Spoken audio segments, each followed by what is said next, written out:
நாடு முழுக்க பல்வேறு குற்ற சம்பவங்கள் நடந்துட்டு தான் இருக்கு. காவல்துறையினரும் விசாரிச்சுட்டு தான் இருக்காங்க. அது மாதிரியான பல குற்ற சம்பவங்களின் தொகுப்பு தான் நிகழ்தகவு.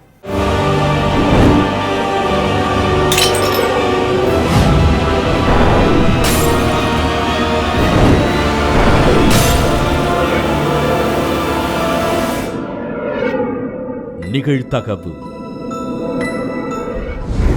ஆள் நடமாட்டம் இல்லாத பகுதியில் சடலமாக கிடந்த முதியவர். செல்போன் சிக்னலை வைத்து கொலையாளிகள் 3 பேரை கைது செய்த போலீஸ். மூவரிடமும் துருவி விசாரணை செய்த போலீஸ்.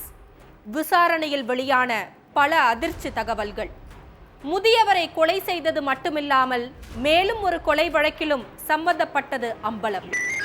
முதியவரும் 9 மாதங்களுக்கு முன்பு மூதாட்டியும் கொலை செய்யப்பட்டது ஏன்? நடந்தது என்ன?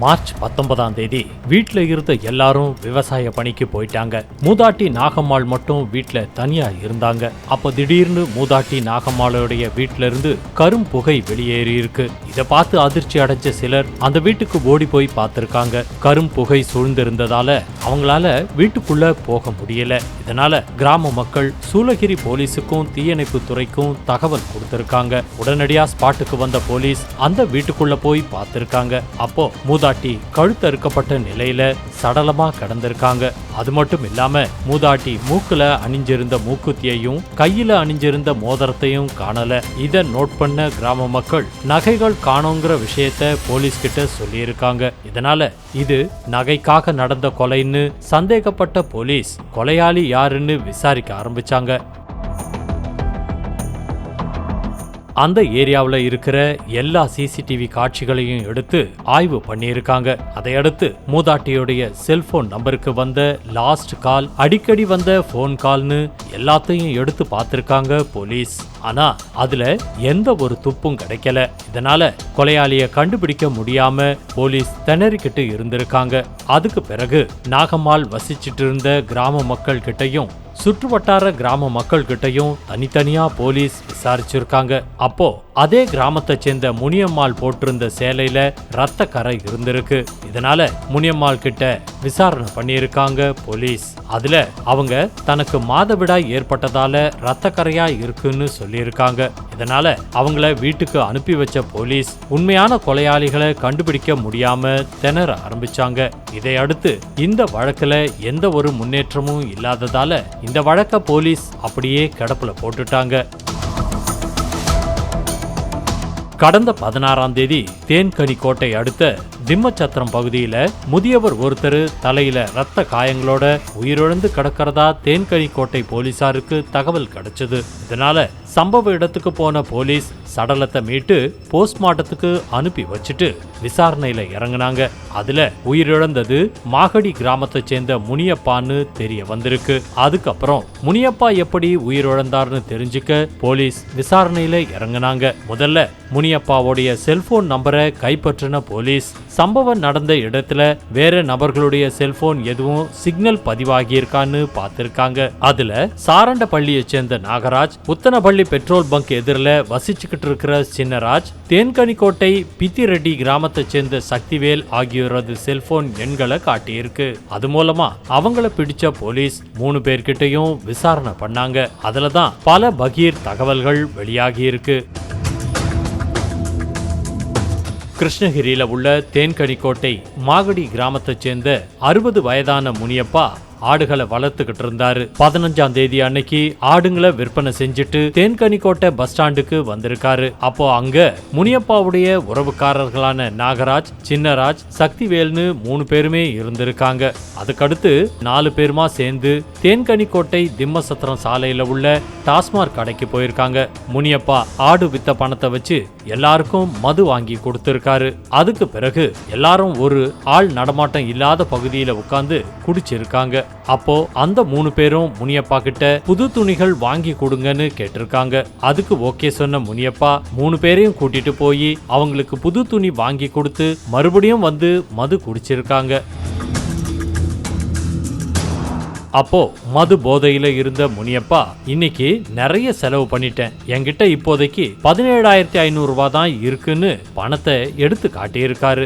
அதை பார்த்த மத்த 3 பேரும் பணத்தை எடுக்க முயற்சி பண்ணியிருக்காங்க. அதுக்கு முனியப்பா அவங்க கிட்ட கடிஞ்சுக்கிட்டாரு. நீங்க கேட்டீங்கன்னு சரக்கு, ட்ரெஸ்ஸுன்னு எல்லாத்தையும் வாங்கி கொடுத்தேன். இந்த 17,500 ரூபாய் என் குடும்பத்துக்கு தேவைப்படுது, அதனால அந்த பணத்தை எடுக்காதீங்க அப்படின்னு திட்டி இருக்காரு. இதனால ஆத்திரம் அடைஞ்ச அந்த 3 பேரும் முனியப்பாவை தகாத வார்த்தையால திட்டி அங்க கடந்த கற்களை எடுத்து முனியப்பாவை சரமாரியா அடிச்சு இருக்காங்க. இதுல நில குலைஞ்சு போன முனியப்பா சம்பவ இடத்திலேயே சுருண்டு விழுந்து உயிரிழந்துட்டாரு. அதுக்கு பிறகு 3 பேருமா அங்கிருந்து தப்பிச்சு போயிட்டாங்க. செல்போன் சிக்னலை வச்சு 3 பேரையும் பிடிச்ச போலீஸ் அவங்க மேல வேற ஏதாவது கேஸ் இருக்கான்னு பார்த்திருக்காங்க. அப்போ நாகராஜ் மீதும் சக்திவேல் மீதும் எந்த வழக்கம் இல்ல. ஆனா சின்னராஜ மட்டும் சூளகிரி போலீசார் ஒரு கொலை வழக்கிற்காக விசாரணைக்கு கூப்பிட்டு அவர்கிட்ட கையெழுத்து வாங்கிக்கிட்டு அனுப்பி வச்சிருக்காங்க. அதுக்கப்புறம் முனியப்பா கொலை சம்பவம் பத்தி சூளகிரி போலீஸுக்கு தகவல் தெரிவிக்கப்பட்டிருக்கு. சூளகிரி போலீசார் சின்னராஜ கஸ்டடியில எடுத்து விசாரிக்க அதுல மேலும் பல தகவல்கள் வெளியாகி இருக்கு. சின்னராஜ் உத்தனப்பள்ளி பெட்ரோல் பங்க் இருக்கிற சாலையோரத்துல கொட்டகை அமைச்சு பிளாஸ்டிக் பொருட்களை சேகரிச்சு சம்பாதிச்சுட்டு இருந்திருக்காரு. சில மாசங்களுக்கு முன்னாடி இவரும் இவருடைய தாய் முனியம்மாவும் அட்டக்குறுக்கி பகுதியில பிளாஸ்டிக் பொருட்களை சேகரிச்சுட்டு இருந்திருக்காங்க. அப்போ மூதாட்டி நாகம்மாள் மட்டும் வீட்டுல தனியா இருந்ததை பார்த்திருக்காங்க. மூதாட்டியோட மூக்குல மூக்குத்தியும் கையில மோதிரத்தையும் போட்டுக்கிட்டு இருந்ததை பார்த்த 2 பேரும் அந்த நகைகளை திருட திட்டம் போட்டிருக்காங்க. அதன்படி அந்த 2 பேரும் மூதாட்டி வீட்டுக்குள்ள நுழைஞ்சிருக்காங்க. அப்போ மூதாட்டி, யார் நீங்க, என்ன வேணும், எதுக்கு வீட்டுக்குள்ள நுழையறீங்க அப்படின்னு கேட்டிருக்காங்க. அதுக்கு எந்த ஒரு பதிலும் சொல்லாத அந்த நபர்கள் மூதாட்டிய சரமாரியா அடிச்சிருக்காங்க. மூதாட்டி கத்தாம இருக்கிறதுக்கு அவங்க வாயை பொத்தி இருக்காங்க. அதையடுத்து அங்க இருந்த கத்தியை எடுத்த சின்னராஜ் மூதாட்டி நாகம்மாளுடைய கழுத்தை கரகரன்னு அறுத்து துடிக்க துடிக்க அவங்கள கொன்னு இருக்கான். அதுக்கப்புறம் மூதாட்டியோடைய மூக்குத்திய மோதிரத்தையும் கழட்டி எடுத்துக்கிட்ட சின்னராஜ் வீட்டுல இருந்த துணிகள், காலி பைகள் எல்லாத்தையும் தீ வச்சு கொளுத்திட்டு தன்னுடைய அம்மாவோட அங்கிருந்து தப்பிச்சு போயிட்டான். முதியவர் முனியப்பாவுடைய கொலை வழக்க வச்சு 9 மாதங்களுக்கு முன்னாடி நடந்த நாகம்மாளுடைய கொலை வழக்கு குற்றவாளியை கண்டுபிடிச்ச போலீஸ் முனியம்மா, சின்னராஜ், நாகராஜ், சக்திவேல் ஆகிய 4 பேரையும் அரெஸ்ட் பண்ணி சிறையில் அடைச்சிட்டாங்க.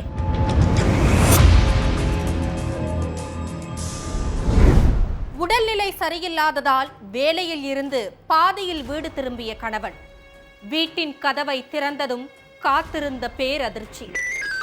பாய் பெஸ்டியுடன் மனைவி தனிமையில் இருந்ததை கண்டு கொந்தளித்த கணவன் காலில் விழுந்து கதறி அழுது கொண்டே காலை வாரிய கொடூர மனைவி.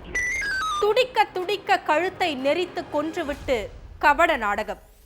யாருக்கும் சந்தேகம் வராதபடி அழுது புரண்டு நாடகமாடியும் உண்மை வெளிச்சத்திற்கு வந்தது எப்படி?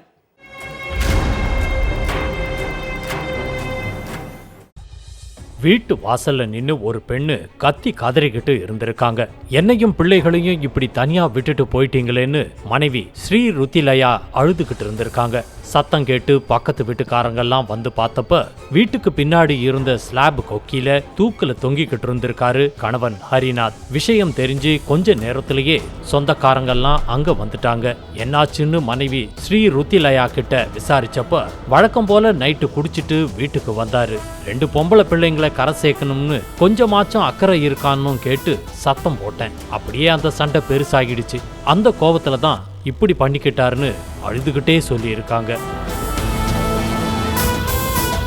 ஆனது ஆகி போச்சுன்னு போலீஸு கேஸுன்னு ஆகிறதுக்குள்ள நாமளே இறுதி சடங்கு பண்ணி முடிச்சிருவோம்னு சொந்தக்காரங்க எல்லாருமா சேர்ந்து முடிவு பண்ணியிருக்காங்க. ஹரிநாத்தோட சடலத்தை மறுநாள் சொந்தக்காரங்க எல்லாம் சேர்ந்து இறுதி சடங்கு பண்ணி சடலத்தையும் எரிச்சிருக்காங்க. 2 நாளைக்கு பிறகு ஹரிநாத்தோட பெரியப்பா மகன் ஸ்ரீ ருத்திலயா கிட்ட அண்ணனோட இறுதி சடங்குக்கான செலவையெல்லாம் கொடுங்க, அந்த நேரத்துல உங்ககிட்ட கேட்க கூடாதுன்னு நான் தான் எல்லா பணத்தையும் செட்டில் பண்ணியிருக்கேன், அதுவும் கடன் வாங்கி தான் பண்ணியிருக்கேன். இப்ப நீங்க பணத்தை கொடுத்தாதான் அதை கடன் கொடுத்தவங்க கிட்ட கொடுத்து கணக்கு வழக்க முடிக்க முடியும்னு சொல்லியிருக்காரு. அதுக்கு என்கிட்ட இப்போ ஒத்த பைசா கூட இல்லப்பா, உங்க அண்ணன் உயிரோட இருந்தப்பவே எல்லாத்தையும் குடிச்சே அழிச்சிட்டாருன்னு சொல்லியிருக்காங்க. அப்போ கொஞ்ச நாளைக்கு முன்னாடி தான் பூர்வீக சொத்தை வித்து எங்க சித்தப்பா, அதாவது ஹரிநாத்தோட அப்பா, அண்ணன் பேங்க் அக்கவுண்ட்ல 8 லட்சம் ரூபாய் பணம் போட்டு விட்டார்ல, அதுல இருந்து எடுத்து கொடுங்கன்னு கேட்டிருக்காரு. ஏன்னா பூர்வீக சொத்தை வித்து ஹரிநாத்துக்கு அவங்க அப்பா காசு கொடுத்த விஷயம் சொந்தக்காரங்க எல்லாருக்குமே தெரிஞ்ச விஷயம்தான். அதுல இருந்த பணத்தை கேட்டப்பவும் ஸ்ரீ ருத்திலயா அதையும் ஹரிநாத் எடுத்து காலி பண்ணிட்டாருன்னு சொல்லியிருக்காங்க. உடனே கடுப்பாகி போன ஹரிநாத்தோடைய பெரியப்பா மகன் போலீஸ் ஸ்டேஷனுக்கு போய் எங்க அண்ணன் உடம்பு சரியில்லாம இறந்து போயிட்டான், இறுதி சடங்குக்கு நான் தான் எல்லா செலவையும் பண்ணேன், இப்போ எங்க அண்ணி பணத்தை வச்சுக்கிட்டே ஏமாத்துறாங்க, கொஞ்சம் பேசி பணத்தை மட்டும் வாங்கி கொடுங்க அப்படின்னு கேட்டிருக்காரு. அதன் அடிப்படையில 2 போலீஸ்காரங்க போய் ஸ்ரீ ருத்திலயா கிட்ட விசாரிக்க போயிருக்காங்க. போலீஸை பார்த்த உடனேயே ஸ்ரீ ருத்திலயாவுக்கு பயத்துல வேர்த்து கொட்டியிருக்கு. என்னாச்சு சார், எதுக்கு வந்திருக்கீங்கன்னு பதட்டத்தோடயே கேட்டிருக்காங்க. புருஷனுடைய இறுதி சடங்குக்கு பணம் கொடுக்க மாட்டேங்கிறீங்கன்னு கம்ப்ளைண்ட் வந்திருக்குமா, ஹரிநாத் அக்கவுண்ட்ல இருந்த பணம்லாம் எங்க போச்சுன்னு கேட்டிருக்காங்க. ஆனா போலீஸ் 2 கேள்வி கேட்டதுமே பயத்திலையும் பதட்டத்திலையும் தானாவே எல்லாத்தையும் உளறி இருக்காங்க. ஸ்ரீ ருத்திலயா தெலங்கானா மாநிலம் பத்ராத்ரி கொத்தகுடம் பகுதியைச் சேர்ந்த ஹரிநாத் ஸ்ரீ ருத்திலயா தம்பதிக்கு ஒரு மகன் ஒரு மகள் இருக்காங்க. இந்த சூழல்ல ஸ்ரீ ருத்திலயாவுக்கு அதே கிராமத்தைச் சேர்ந்த கௌஷிங்கிற இளைஞரோட பழக்கம் ஏற்பட்டிருக்கு. இவங்க 2 பேரும் அடிக்கடி வீட்ல தனிமையில சந்திச்சிருக்காங்க. இப்படியே 2 பேரும் ஹரிநாத்துக்கு தெரியாம தனிமையிலேயே இருந்திருக்காங்க. அப்படி ஒரு நாள் கௌஷியோட வீட்ல தனிமையில இருந்தப்ப திடீர்னு வேலைக்கு போயிருந்த ஹரிநாத் உடல்நிலை சரியில்லைன்னு வீட்டுக்கு வந்திருக்காரு. அப்போ வீட்டுக்குள்ள அரகுர ஆடையோட மனைவியும் கௌஷிக்கும் தனியா இருந்ததை பார்த்து டென்ஷன் ஆன ஹரிநாத் கத்தி சண்டை போட்டு மனைவிய அடிக்க பாய்ஞ்சிருக்காரு. அப்போ என்ன மன்னிச்சிருங்க, தெரியாம பண்ணிட்டேன்னு சொல்லி ஹரிநாத்தோட கால்ல விழுந்திருக்காங்க அவங்க மனைவி. மனைவியோட கண்ணீரை பார்த்ததும் ஹரிநாத் ஒரு நிமிஷம் ஆத்திரத்தை குறைச்சிக்கிட்டு அப்படியே நின்னு இருக்காரு. இதான் சான்ஸ்ன்னு நினைச்ச ஸ்ரீ ருத்திலயா காலில் விழுந்து கதற மாதிரி நடிச்சு அப்படியே கணவனுடைய காலை வாரி கீழே இழுத்து போட்டிருக்காங்க. ஸ்ரீ ருத்திலயா ஹரிநாத்தோடைய காலை இறுக்கமா பிடிக்க கௌஷிக் ஹரிநாத்தோடைய கழுத்தை நெரிச்சு துடிக்க துடிக்க கொன்னிருக்கான். அதுக்கு பிறகு 2 பேருமா சேர்ந்து வீட்டுக்கு பின்னாடி உள்ள ஸ்லாப் கொக்கியில தூக்குல தொங்க விட்டுட்டு தற்கொலை மாதிரி செட்டப் பண்ணியிருக்காங்க. விசாரணைக்கு பிறகு ஸ்ரீ ருத்திலயாவை அரெஸ்ட் பண்ண காவல்துறை தலைமறைவா இருக்கிற கௌஷிக்க தேடிக்கிட்டு இருக்காங்க. மேளதாளத்துடன் சென்று கொண்டிருந்த இறுதி ஊர்வலத்தில் பங்கேற்ற ஊர் நாட்டாமையை அடித்தே கொன்ற இளைஞர்கள், இரத்த வெள்ளத்தில் துடிதுடித்து உயிரிழந்த நாட்டாமையை பார்த்து குலை நடுங்கிய கிராம மக்கள். நாட்டாமையை அடித்தே கொன்ற இளைஞர்கள் யார்? அடித்து கொலை செய்யும் அளவுக்கு அப்படி என்ன ஆத்திரம்? பின்னணி என்ன?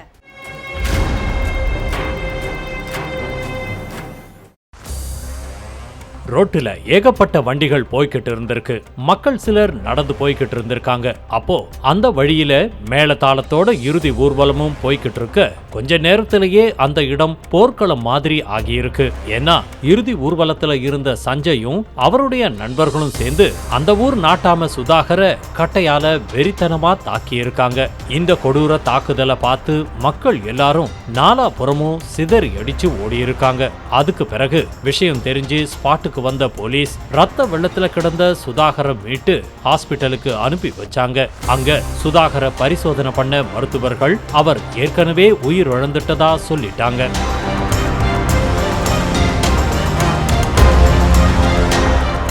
அதுக்கு பிறகு அடிதடி கேஸ கொலைகேஸா ஃபைல் பண்ண போலீஸ் தாக்குதல்ல ஈடுபட்ட சஞ்சயையும் அவருடைய நண்பர்களையும் பிடிச்சு விசாரணை பண்ணாங்க. அதுலதான் சுதாகர் கொலைக்கான மோட்டிவ் என்னங்கிறது தெரிய வந்துச்சு. திருவண்ணாமலை ஆரணி பக்கத்துல பார்வதி அகரம்ங்கிற கிராமம் இருக்கு.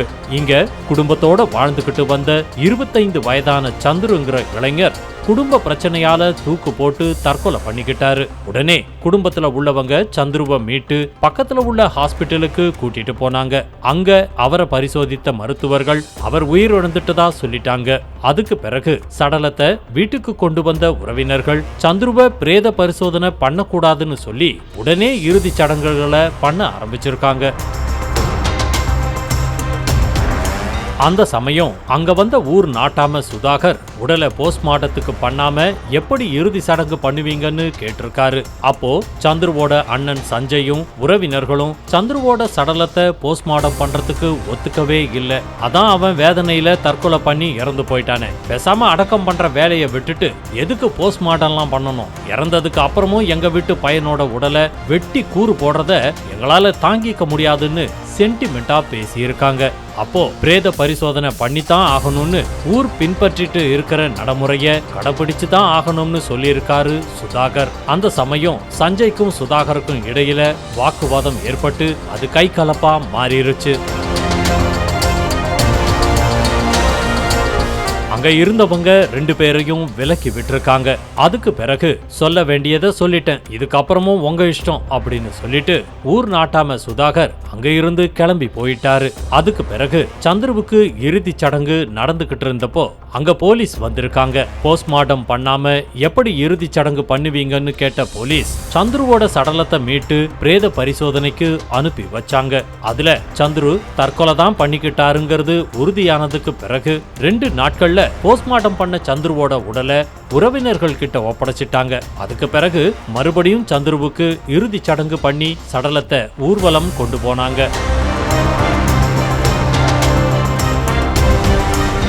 அந்த சமயம் சஞ்சய்க்கு ஒரு போன் வந்திருக்கு.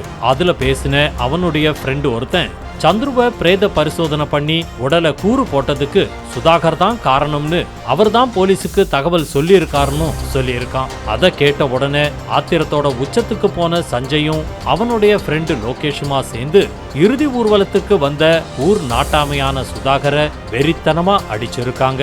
நாங்க அவ்வளவு சொல்லியும் நீ போலீஸ் கிட்ட சொல்லி என் தம்பியோட உடலை கூறு போடுறதுக்கு காரணமா இருந்திருக்கன்னு கேட்டு கண்மூடித்தனமா அடிச்சிருக்காங்க. அதுல சுதாகருக்கு தலை பகுதியில பலத்த காயம் ஏற்பட்டு அதிகப்படியான ரத்தம் வெளியேறினதால அவர் பரிதாபமா உயிர் இழந்துட்டாரு. ஆனா ஊர் நாட்டாமை சுதாகர் காவல்துறைக்கு தகவல் கொடுக்கலன்னு சொல்லப்படுது. உண்மை என்னன்னு தெரியாம சஞ்சயும் அவனுடைய ஃப்ரெண்டுமா சேர்ந்து சுதாகரை அடிச்சே கொன்னு இருக்காங்க. சுதாகரை அடிச்சு கொன்னுட்டு தலைமறைவா இருந்த சஞ்சயையும் லோகேஷையும் போலீஸ் வலவீசி தேடிக்கிட்டு இருந்தாங்க. அந்த சமயம் சஞ்சயும் லோகேஷும் ஆரணியில தலைமறைவா இருக்கிறதா கிடைச்ச தகவலை வச்சு அங்க போனவங்க 2 பேரையும் மடக்கி பிடிச்சு விசாரிச்சதுலதான் ஊர் நாட்டாமைய எதுக்காக கொலை செஞ்சாங்க அப்படிங்கிறதுக்கான காரணம் தெரிய வந்துச்சு. அதை அடுத்து 2 பேர் மேலையும் கொலை வழக்கு பதிவு பண்ண போலீஸ் அவங்கள அரெஸ்ட் பண்ணி சிறையில அடைச்சிட்டாங்க.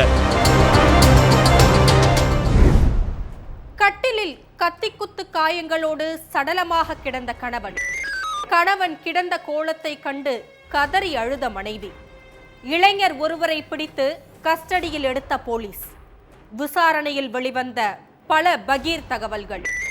பெற்ற மகளே தந்தைக்கு சாப்பாட்டில் தூக்கு மாத்திரையை கலந்து கொடுத்து கொலை செய்தது அம்பலம். ஆசை ஆசையாக பெற்று வளர்த்த மகளே தந்தைக்கு யமனாக மாறியது ஏன்? பின்னணி என்ன?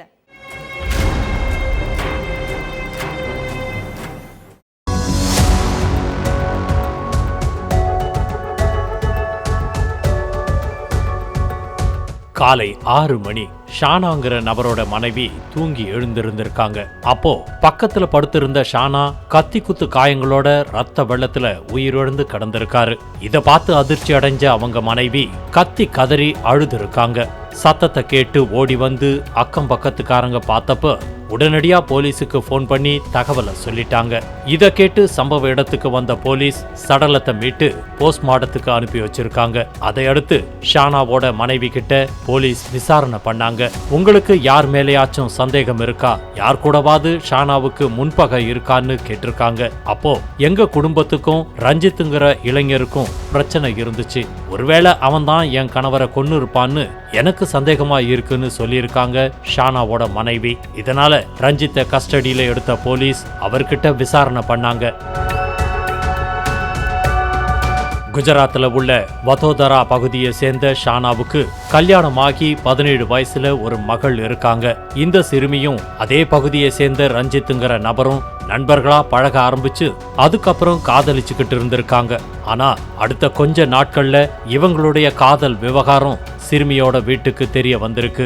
மகளுடைய காதலுக்கு எதிர்ப்பு தெரிவிச்ச பெற்றோர் ஒழுங்கா அந்த பையனை காதலிக்கிறத கைவிட்டுட்டு நல்லா படிச்சு வாழ்க்கையில முன்னேற வழிய பாருன்னு அட்வைஸ் பண்ணியிருக்காங்க. ஆனா அத காதல வாங்காத சிறுமி தொடர்ந்து அந்த இளைஞனை காதலிச்சிட்டு இருந்திருக்காங்க. எங்க நம்ம காதல சிறுமியுடைய பெற்றோர் பிரிச்சிடுவாங்களோன்னு நினைச்ச ரஞ்சித் சிறுமிய பிரெயின் வாஷ் பண்ணி அவங்கள கூட்டிட்டு ஓடி போயிட்டாரு. மகள் காணாம போனதை நினைச்சு கொதிப்படைஞ்ச பெற்றோர் ரஞ்சித் மேல காவல் நிலையத்துல புகார் கொடுத்தாங்க. இதையடுத்து 2 பேரையும் வலவீசி தேடின போலீஸ் நண்பர் ஒருத்தர் வீட்டுல பதுங்கி இருந்த ரஞ்சித்தையும் அந்த சிறுமியையும் கண்டுபிடிச்சிருக்காங்க. அதுக்கு பிறகு சிறுமிய அவங்க பெத்தவங்க கூட அனுப்பி வச்ச போலீஸ் ரஞ்சித்தை போக்சோ வழக்குல அரெஸ்ட் பண்ணி சிறையில அடைச்சிட்டாங்க. கொஞ்ச நாட்களா சிறையில கம்பி எண்ணுன ரஞ்சித் வெயில்ல வெளியே வந்திருக்காரு. அதுக்கப்புறம் 2 பேருடைய காதல் இன்னும் ஸ்ட்ராங் ஆயிருக்கு. ரஞ்சித் சிறையில இருந்து வெளியே வந்ததை தெரிஞ்சுக்கிட்ட பெற்றோர் சிறுமிய ஹவுஸ் அரெஸ்ட் பண்ணிட்டாங்க. இதனால கோபமான சிறுமி தந்தை உயிரோடு இருக்க வரைக்கும் நம்ம காதலுக்கு தொந்தரவா தான் இருக்கும்னு நினைச்சு காதலன் கூட சேர்ந்து ஷானாவை கொலை செய்ய திட்டம் போட்டிருக்காங்க. அதன்படி முதல்ல தந்தையோட சாப்பாட்டுல அந்த சிறுமி தூக்க மாத்திரைய கலந்திருக்காங்க. ஆனா அதுல போதுமான அளவு மாத்திரைய போடாததால தந்தைக்கு எதுவும் ஆகல. இதனால சிறுமியுடைய முதல் திட்டம் தோல்வி அடைஞ்சிருச்சு. அதுக்கடுத்து 2வது முறையா குடிநீர்ல தூக்க மாத்திரைய கலந்து கொடுத்திருக்காங்க. அப்போ தண்ணீர் கசக்கிற மாதிரி இருக்கிறதால அந்த தண்ணியையும் ஷானா குடிக்கல. இதனால 2வது திட்டமும் தோல்வி அடைஞ்சிருச்சு. 2 திட்டங்களும் தோல்வி அடைஞ்சும் ஆத்திரம் தீராத சிறுமி மறுபடியும் தாய் தந்தைக்கு சாப்பாட்டுல தூக்க மாத்திரைய கலந்து கொடுத்திருக்காங்க. அப்போ அந்த சாப்பாட்டை சாப்பிட்ட பெற்றோர் கொஞ்ச நேரத்துல மயங்கிட்டாங்க. அதுக்கப்புறம் தன்னுடைய காதலனுக்கு போன் பண்ண சிறுமி சாப்பாட்டுல மாத்திரைய கலந்த விஷயத்த சொல்லியிருக்காங்க. இத கேட்ட ரஞ்சித் தனது நண்பர் ஒருத்தரை கூட்டுக்கிட்டு நேரா சிறுமியோட வீட்டுக்கு போயிருக்காரு. அதுக்கடுத்து நேரா ஷானாவுடைய அறைக்குள்ள போன ரஞ்சித்தும் அவருடைய ஃப்ரெண்டும் மறைச்சு வச்சிருந்த கத்தியை எடுத்து ஷானாவை 3 முறை கத்தியால குத்தி கொன்னுட்டாரு. விசாரணையோட முடிவுல எல்லா உண்மையையும் தெரிஞ்சுக்கிட்ட போலீஸ் ரஞ்சித் மற்றும் 17 வயது சிறுமி உள்ளிட்ட 3 பேரை அரெஸ்ட் பண்ணி சிறையில் அடைச்சிட்டாங்க.